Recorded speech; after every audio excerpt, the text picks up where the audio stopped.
What's going on, YouTube? It's your boy, Dermy Worm. And I'm coming at you with my Doctor Who review. I just got done watching the latest episode, and I'm sorry. I usually give these episodes at least 2 watch-throughs before I actually do my review, but I am so furious and irate with what I just watched that I have to do a review right now. Because for the most part, through this episode, I thought a few things were stupid. A few things were dumb. But I was compelled. I was interested. I was having a good time with this episode. I was about to applaud RTD. I was about to think that RTD actually did it and made something interesting and awesome. I thought, oh, holy hell. I've been wrong this entire time. This entire time, I was just flawed in everything that I thought. But no. I was right all along. And that's what infuriates me the most right now. I have so much to say, but I have to go through the episode first because the rage I have for this episode speaks volumes to a level of writing capability.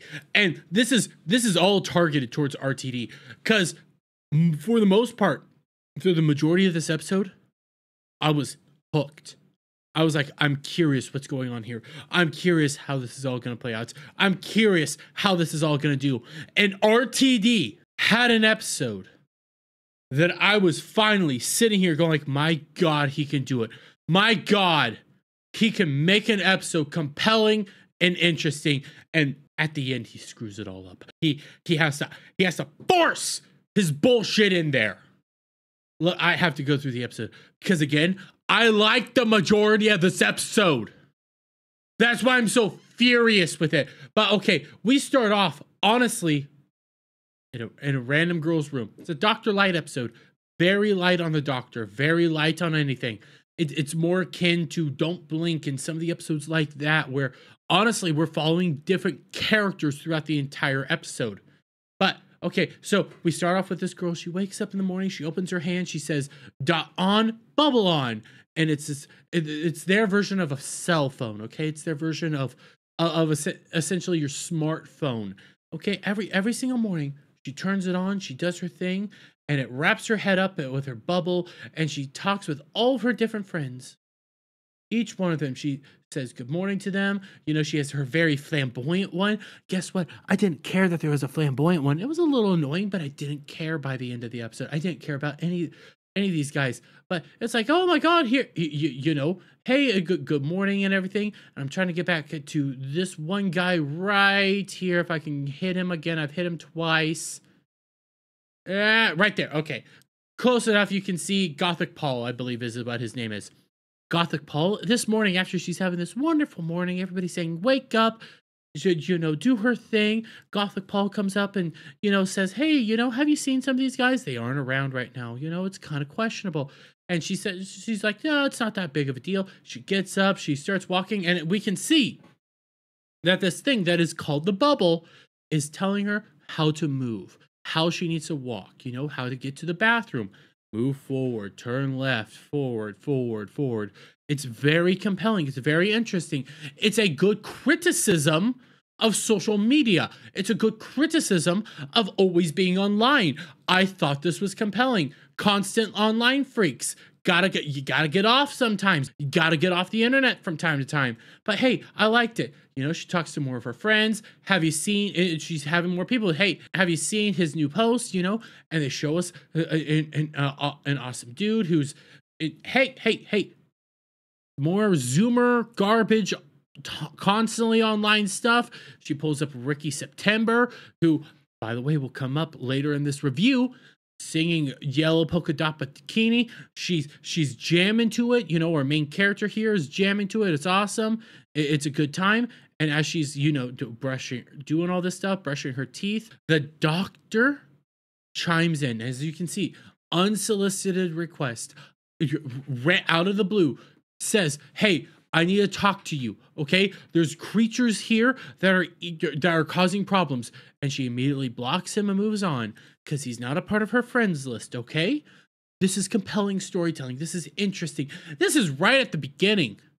This is right at the freaking beginning of the episode, and I'm actually starting to get hooked. Because what next?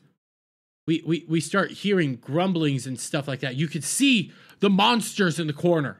You can see there's something going on here, and it's interesting. It's awesome as she's rocking out to Yellow Polka Dot Bikini. We then get our intro, moving on. We then see the town they're in. It's called Fine Time, okay? It's just a bubble. It's just this town wrapped in this giant bubble surrounded by vegetation. It's super remote. It's super interesting. You can tell why it is the way it is. And you hear like the mayor or something talking on right here saying, hey, you know, everything. It's a great day here in Fine Time. But not so much. We're having some troubles with the weather satellites, you know, but it's a-okay. And you watch as your main character, Lindy, is walking through town, wrapped in her bubble, doing her thing, walking all through. She's, you know, talking to her friends, doing all sorts of stuff, just real-time communication with each and every single one of them. And you watch as she's just walking by as there's a body right here on the ground, and I'm going to spoil it for you, getting eaten alive. We then see her get into her office. She's sitting there doing her thing, talking to her friends, talking to everybody, you know, person after person. And then Gothic Paul comes up, goes like, hey, I'm telling you, there's something really weird going on. You know, a lot of my friends are disappearing. A lot of craziness is going on. You know, our friends we haven't seen them in forever. Come on, what's going on? And she's like, oh, you're no fun. Goes away. And then we see Ruby hop up.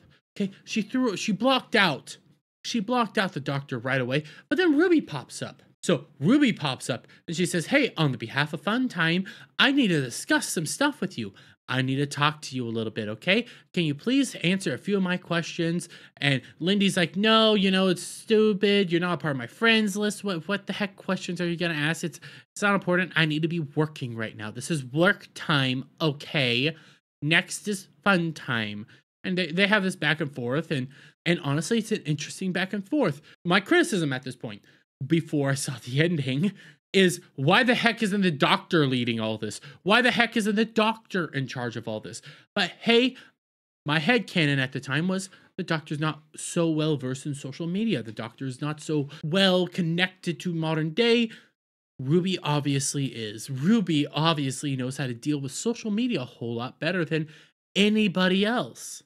So Ruby is communicating with her just fine and stuff, and she says, okay, whatever, you know. So Ruby's conversing with her, and she's asking, hey, who do you work with? And, you know, Lindy tells her every little thing about her work life. You know, she works with 6 different people, 2 of them up front, 2 of them in the middle, and she's right next to somebody else. Their whole job is to data analyze and help scum up some of the data and do some stuff like that and help clean up stuff. So the servers here at Fun Time are perfectly fine, you know? So the bubbles work perfectly well, okay?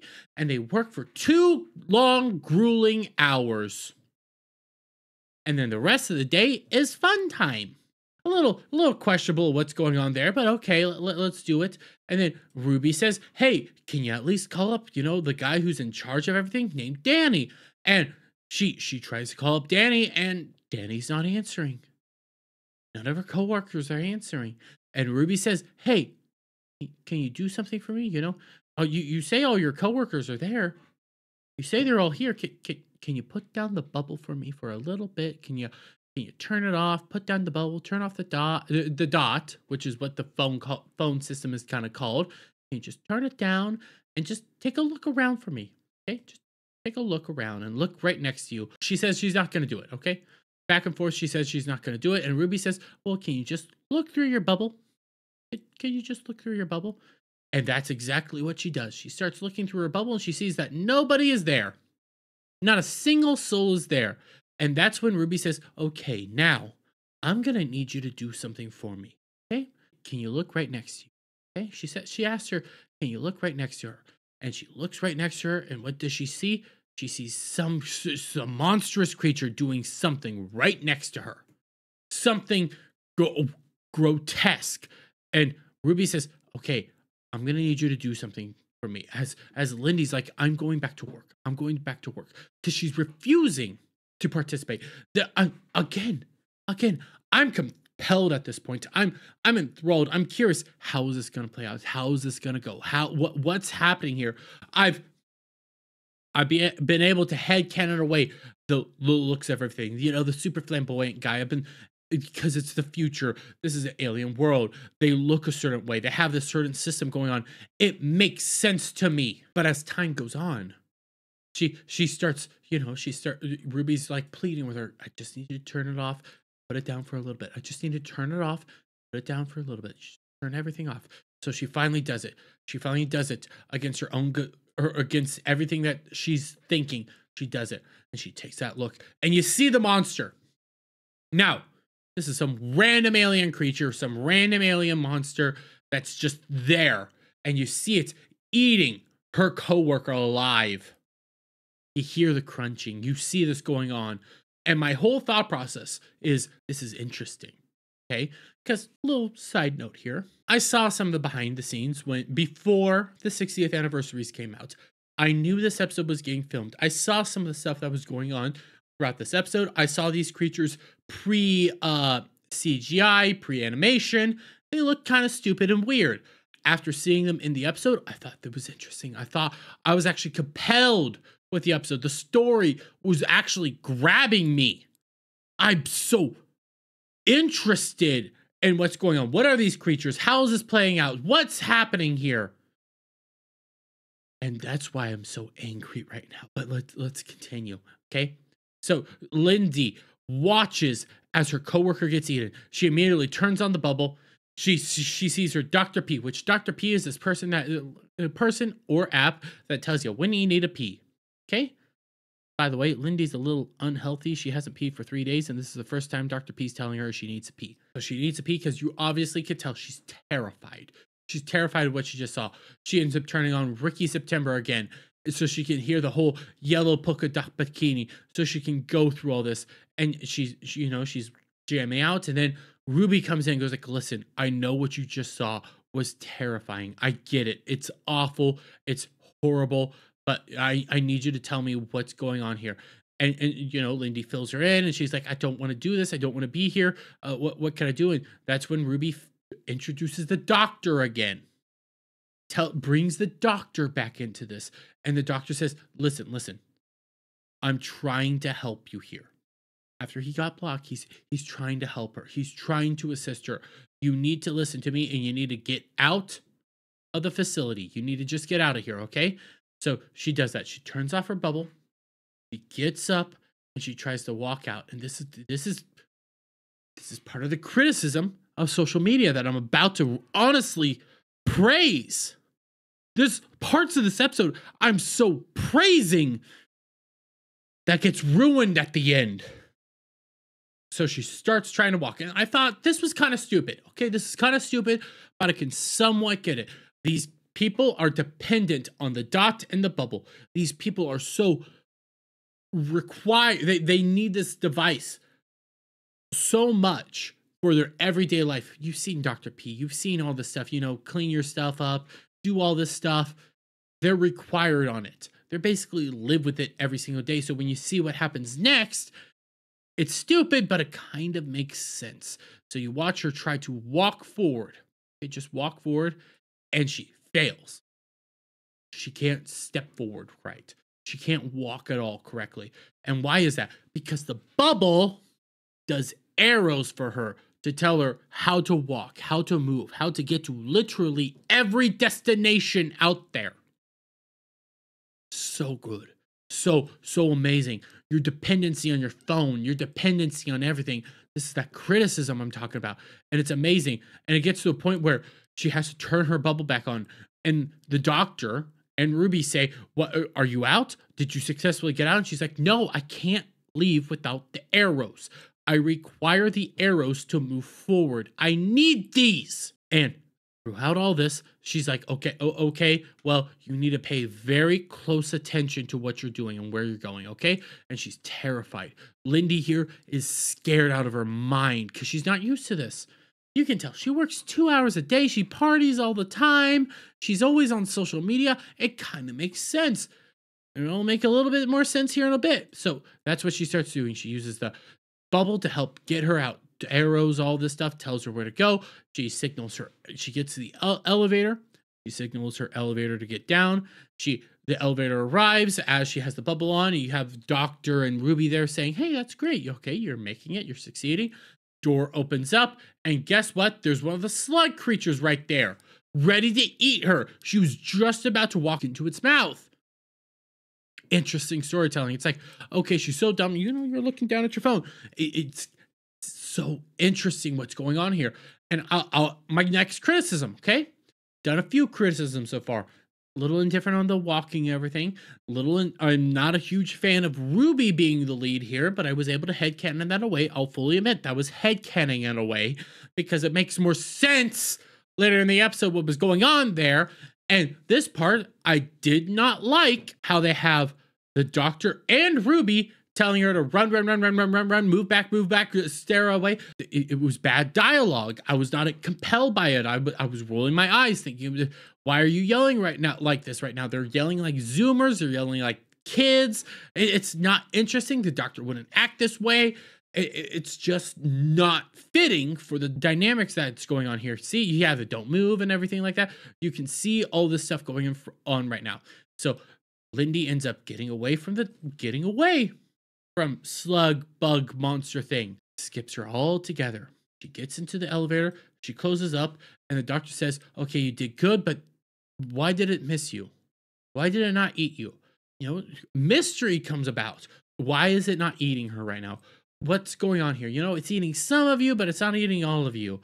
My whole thought process is, how long has it been since they peed? Because they had 2 moments where pee came up. I'm not lying here. Pee came up at the very beginning, 3 days since you peed.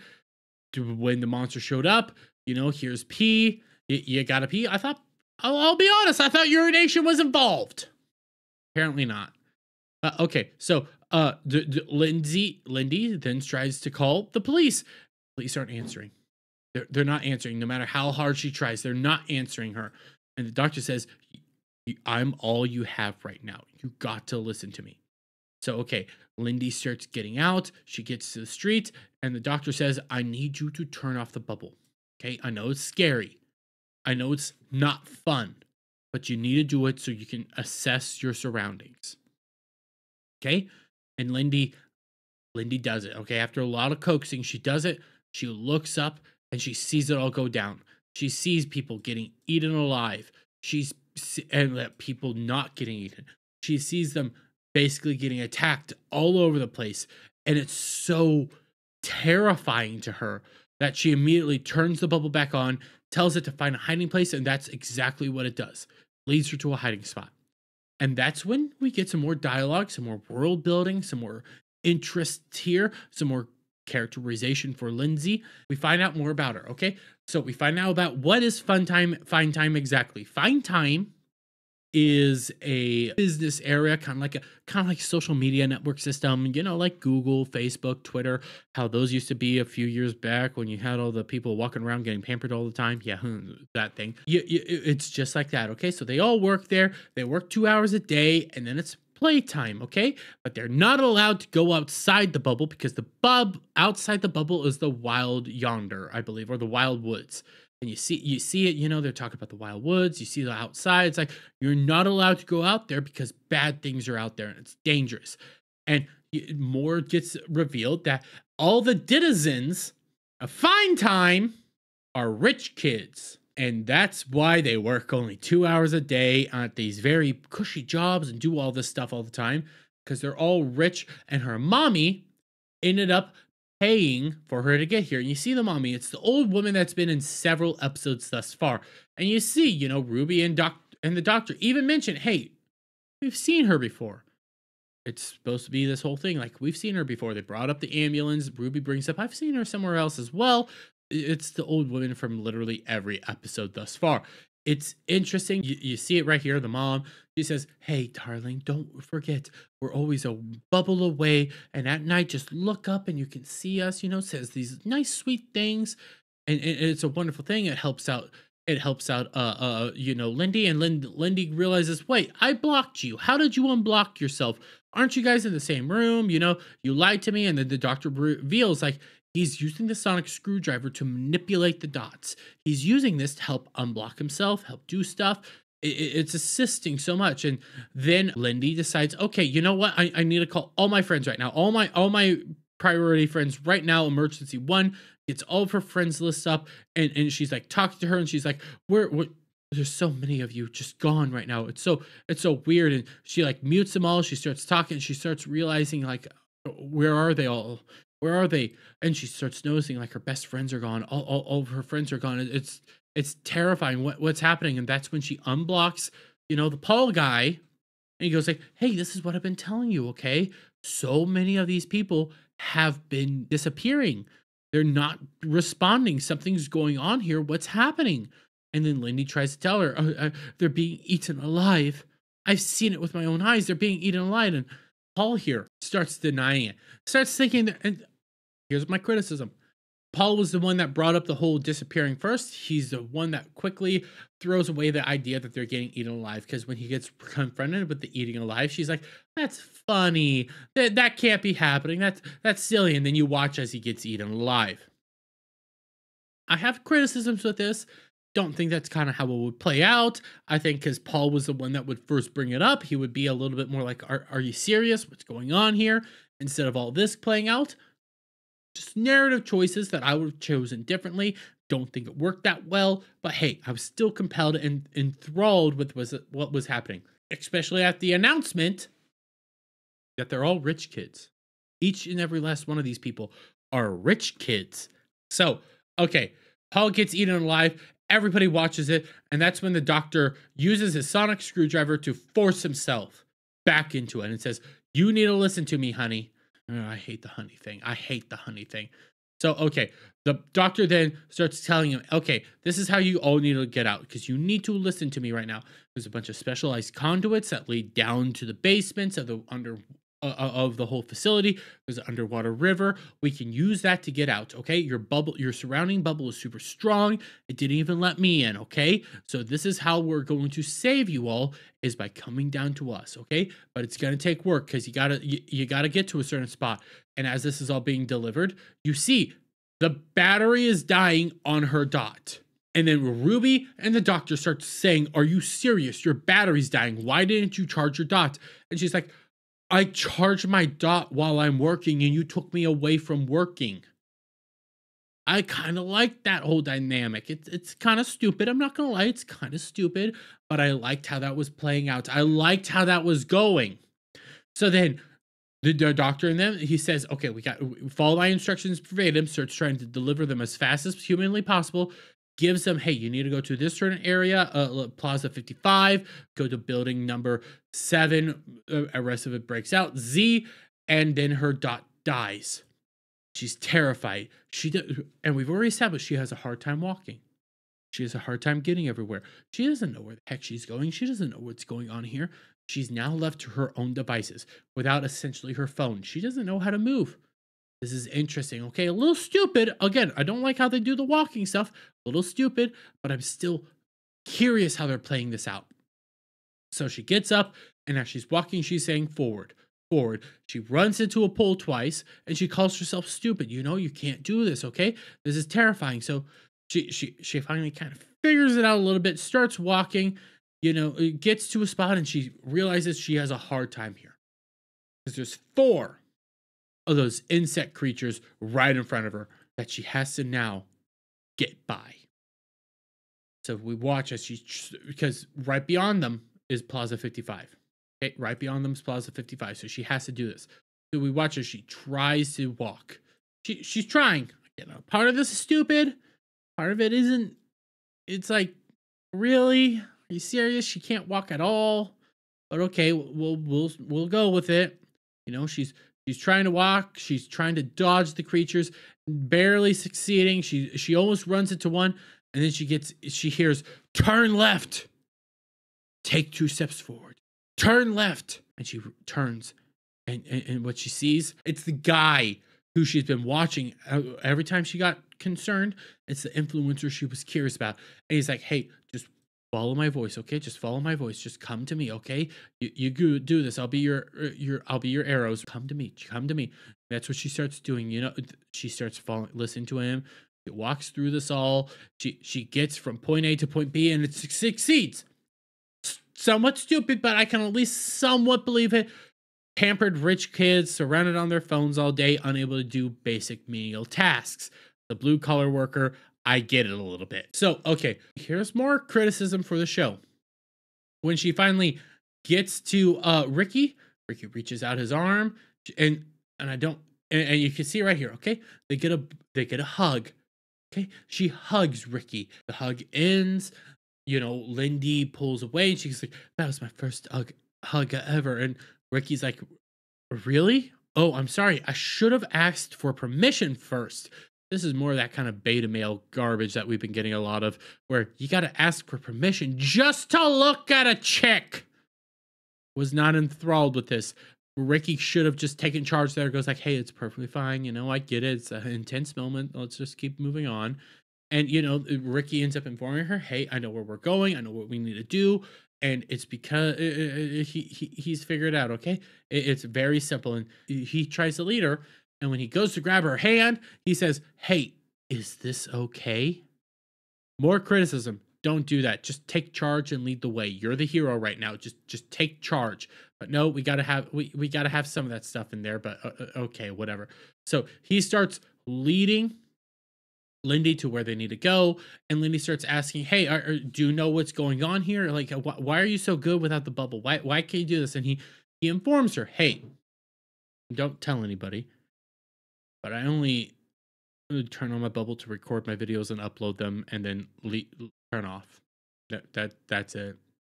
And then the rest of the day I'm reading books. That's all I do. And she's so enthralled with this idea that people aren't on the internet all day long, aren't on social media all day long, and she finds it so unique and interesting, and she's calling him crazy, but it's like, this is so cool. It's kind of amazing. And she's like, why do you know all this stuff? Because I've read our history. I know where we're going. It's very simple. We'll get there. We'll figure it out. And it's good back and forth. They end up getting to the building that they need to get into. Lindy finds a charging port. Ricky ends up seeing a call beacon to the homeworld. So Ricky ends up calling homeworld. Lindy ends up, you know, charging up her battery real quick. And when Ricky puts his hand on the homeworld device, we see something terrifying. We see their home planet is also overrun with these insects. Something's going on there. Homeworld population 0. They're all gone. Everybody at Homeworld is gone. So now you're realizing these insects, there's no way they're from the planet they're on right now. There's something more to this than meets the eye. So, okay, Lindsay ends up getting charged up. She asks, hey, were you able to get to Homeworld? And Ricky says, nope. They're all busy. They're all, not able to get through. And it's fine. We'll figure out a way. There's probably somebody else that's stangling them, trying to play down what's going on right now. Now, that's not really a thing of a villain, not a good thing that a true hero should do, but you can kind of understand why he is doing it. He's trying to limit the impact that the revelation would have on Lindy, especially with the whole point that Lindy's kind of a pampered rich kid that's always on social media. She probably wouldn't take the fact that her mommy's gone very well. Okay, so Ricky ends up taking her hand. They start going to where they need to go. They get down there, and Lindy's like, oh my gosh, this is very manual. And Ricky goes like, yeah, that's what our ancestors had to do when developing this. That's what tons of people had to do as time went on. They had to manually do stuff by hand. It's very interesting to watch her do this. So Ricky ends up finding the door. Lindy sits down and turns on her bubble, and she ends up getting back in contact with the doctor and Ruby, and the doctor's like, oh, you finally made it there? That's interesting. How did you get there? And Lindy reveals that she got there with Ricky September, and then both the doctor And Ruby says, oh my gosh, he's hot. Yeah, more gay doctor. Essentially, the doctor's confirmed to be gay now. So that's nice. Okay, so they're both fawning over Ricky. As you can see, they end up turning away from the bubble, which is an interesting ability that they can see basically what Lindy's seeing. And you see Ruby here fixing her hair, and the doctor like, oh my gosh. And they introduce themselves to Ricky. Ricky's like, hey, I can figure this out. You know, I can do this stuff. And the doctor's all like, oh, I will help you. And then the doctor fills Ricky in up on like how the door works. You know, you only have 5 seconds for each number. You got to type them in as fast as possible. I'll send them to you here soon. And Ricky's like, don't worry. I read about it. I know what's going on. Hey, I know how to do this stuff. And they're all, ooh, gosh, this is a keeper. You know, you see the Ricky face, you see them like, oh my God, this is amazing. We got this, okay?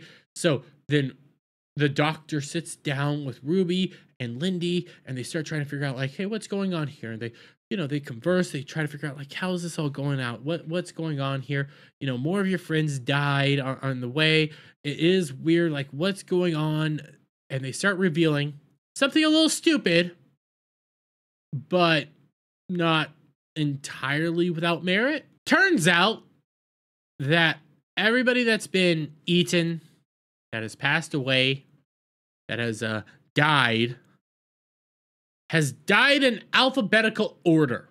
Kind of stupid. I'm not gonna lie. This is a kind of a stupid revelation. It doesn't really make much sense. How do these bugs know that? How is this all working? And then it gets revealed that these bugs are also, you know, partially not original. They don't come from this planet. They were kind of grown on this planet, and that's when they go like, okay, so what's your last name? You know, Lindy. What's your last name? Oh, it's Pepper. Okay, so we figure this out here. We go like, well, because you're not the next one on the list, and we end up seeing there's another girl with P right before her name, and we watch as this random P person, Susie Pentecost, you know, converse with Lindy Pepper. They have a slight back and forth, and then we watch as she basically gets eaten. So there's that. So now Lindy's all like, "Oh my gosh, she's dead! They're coming for me! I'm terrified!" And then Ricky goes like, "You're fine. You're down here. There's no way for them to get here. Okay, you're gonna be perfectly fine. You're gonna survive. You're in a safe spot." And that's where Lindy's like, "You're right. I got this." And the doctor's like, "Wait, but the bugs were more or less created, not man-made," because that's where the big reveal. The real villain, the real baddie bad, isn't the bugs, isn't Homeworld. It's the Dot. Because the Dot is an AI system that gains sentience, and I don't fully disagree with what the AI system is doing here, because I probably would do the same if I had to listen to these rich Zoomer-esque kids all day long and their bullcrap problems. Turns out that the Dot wants them all offed. So they created the bugs, don't know how. They unleashed all this here, and they led everybody directly into each and every single thing because the Dots want them destroyed. So immediately Lindsay says, "Bubble off, turn off the Dot." Dot doesn't respond because then the Dot starts attacking them. Partially, I don't disagree, and I'm not opposed to it entirely. I could honestly believe, you know, you go to New York, you go to California, you see some of these people constantly on their phones and the way they post on Twitter and Facebook and things of that nature, even YouTube. Yeah, if I was their phone, I'd probably smack him in the face a few times too. So okay, Ricky ends up being the hero right now. Says, "You know what, Lindy? You go over here, punch in the codes as they show up on the screen. I will defend you." And we watch as Ricky starts taking on the Dot, batting it away with a metal bat over and over again, getting so far away, and eventually the Dot ends up hitting a chain, knocking Ricky on the ground, and the Dot starts zeroing in on Lindy. And then Lindy shows how vile of a person she truly is. because she's struggling now to open the door. She turns around and says, his last name is Cooper. His last name is Cooper. Ricky September's last name is Cooper, and he changed it when he hit 50,000 subscribers. And was in that moment, she's terrified, and Ricky gets up and looks at her. He's like, you can't be serious. This can't really be happening. You're ratting me out right now. And the drone turns around and offs Ricky. She leads to Ricky dying just to save herself. And this moment, we're starting to ramp up to how much I despise this episode. Because Lindy went from being a dumb, rich millennial style kid, slightly zoomer, but more millennial. Let's be real fair here. As a zoomer myself, I do not want to identify with this character. And she starts escaping. She starts finally getting out of there. Like, hey, I'm winning. Okay, I'm getting there. And she finally gets to where she needs to be. And it's out of Riverbank. And everybody's there. You know, you have Ruby and the doctor there. You can kind of see them right there behind her. And hey, the Ruby and the doctor kind of look like Ruby. It's like how the doctor would be. You know, Lindy runs to her only friend that got there, and she hugs her. It's a good moment. Hey, everything's awesome going on. And they're like, hey, what's going to happen here? You know, they're reconversing. And they end up asking, hey, what happened to Ricky? And Lindsay's like, he decided to go off and try to save more people. Okay? He was so brave. By the way, that's how she talks the whole time. And they kind of eat it up. They buy it. And then, you know, they have their little back and forth. They converse some more. They realize what's going on here. And then random dude comes up because Lindsay ends up asking, hey, how are we going to do this? What are we doing here? And they're like, we're going to the great beyond. We're going to the wild woods and outside. And we're going to tame it. Just like our ancestors did. We're going to win and survive this and rebuild everything. And we'll figure it all out. And he's going to take the role of leadership. I'm sitting here like, you know what? This is compelling. This is interesting. I kind of want to know what's going on here. And then the doctor pipes up and says, you know what? How about this? How about all of you guys come with us and we'll save you. We'll take you to a planet that is already successful, already got all the amenities for you, because they kind of realize these people are probably going to die out in the wilderness by themselves without the bubble. They're probably not long for this world. So he's trying. He informs them about the TARDIS. He informs them about how it's bigger on the inside than it is on the outside. And this is when the reality sits in. Turns out that all the denizens are racist. Because Lindy goes like, oh, well, that's a little bit too much. Because conversing online is one thing, but being close to you is another, okay?